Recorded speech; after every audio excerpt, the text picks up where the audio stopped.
In the heart of a tranquil village, surrounded by lush hills and the flowing rivers of the great savannah, lived a woman named Adaku. She was known far and wide for her beauty, kindness, and resilience. When she married her beloved Obinna, the village celebrated with great joy, believing their union would be blessed with many children. Not long after their marriage, Adaku became pregnant, and the entire village rejoiced. She and Obinna eagerly awaited the birth of their first child, their hearts brimming with hope, but their joy turned to unimaginable sorrow when their baby was stillborn. Adaku wept bitterly, her heart shattered by the loss. Obinna tried to console her, reassuring her that they would have another child soon. Despite their shared grief, they both clung to hope. Several months later, Adaku became pregnant again. This time, however, there was an unspoken fear between her and Obinna. Despite their best efforts to remain hopeful, tragedy struck once more. Their second child was also stillborn. The weight of the two stillborn children began to take its toll on Adaku. She was emotionally and physically drained. The village whispers grew louder, with people speculating that she was cursed or that some evil forces was at work. One morning, as the sun rose over the village, Adaku woke early and went to sweep her doorstep. As she opened the door, she grasped in horror a dead rat laid directly in front of her house. In her culture, this was a clear sign of dark magic or a curse. Adaku's heart raced as panic flooded her mind. Was a witch responsible for her children's deaths? Was her womb cursed? Convinced that a witch was behind her misfortune, Adaku sought help from every spiritual source she could find. She visited shrines, offering countless sacrifices, goats, chickens, yam, and palm wine, hoping to appease the angry spirits or reverse the curse. The village oracles instructed her to bathe in sacred rivers and immerse herself in ritualistic waters. Adaku traveled far and wide, submerging herself in cold streams and muddy ponds, praying for a miracle to cleanse her of the curse she believed was afflicting her womb. Yet, despite all the sacrifices, prayers, and rituals, her predicament only grew worse. Adaku conceived two more children, but both died shortly after birth. She was consumed with grief, each loss deepening her despair. Her body grew weak and her spirits even weaker. The villagers' suspicions about Adaku being cursed intensified. Women began to avoid her, fearing that whatever curse had befallen her might somehow touch their own families. Everywhere she went, she could feel their eyes on her, hear their harsh whispers. Even Obinna's mother, who had once been supportive, turned against her. One evening, the elder woman sat Obinna down. "Son," she said firmly, "this woman is cursed. Her womb has brought nothing but death into this family. You must send her away and marry another wife, one who can give us living children." Obinna, who had long grown weary of the endless sorrow, said nothing. He remained silent, but deep in his heart, resentment began to grow. He started to distance himself from Adaku, spending more time away from their home. His once tender love for her had turned cold. Adaku's isolation grew.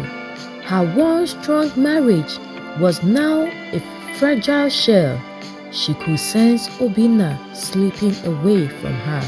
His words were few, and when he did speak, they were laced with blame. He no longer held her, no longer comforted her. In her grief, in her darkest hour, even her own family abandoned her.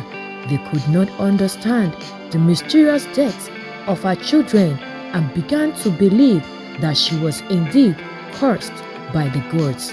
Perhaps it's her destiny, they murmured. The gods have chosen for her this suffering, all alone and forsaken. Adaku sank deeper in despair.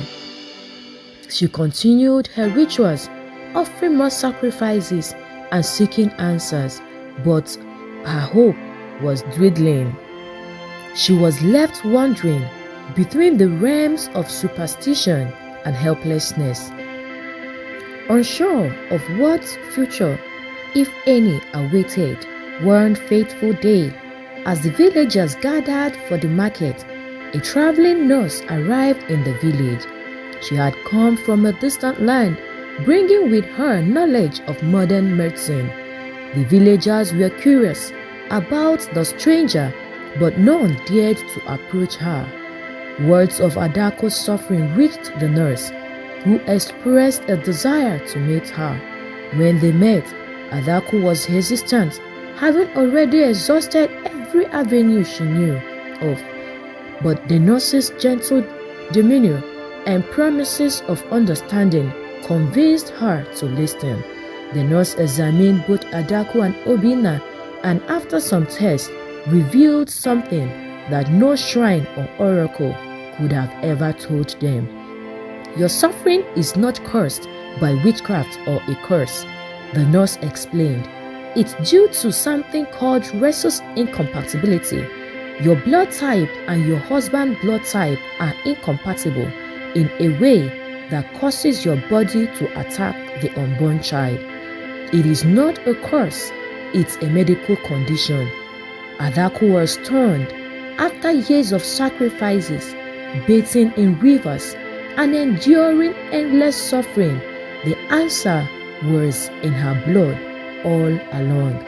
A silent cause that no one could see, but that took away her children. The nurse explained that with proper treatment, future pregnancies could be safe. The babies would live. This knowledge was a revelation, like light cutting through the darkness of her years of grief. Despite the nurse's words of hope, Obinna remained distant.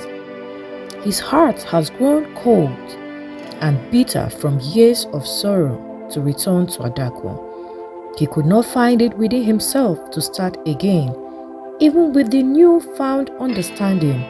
But Adaku, renewed by this revelation, did not give up. She left the village in search of the medicine and treatment she needed. After many months of travel, she returned, not alone, but with a healthy baby boy in her arms. The villagers were astonished, their previous whispers of curses replaced with awe. Her mother-in-law, who had once called for her banishment, now watched in silence, ashamed of her harsh judgment. And Obinna, though still distant, could not deny the miracle standing before him. A son, alive and healthy. Adaku had triumphed.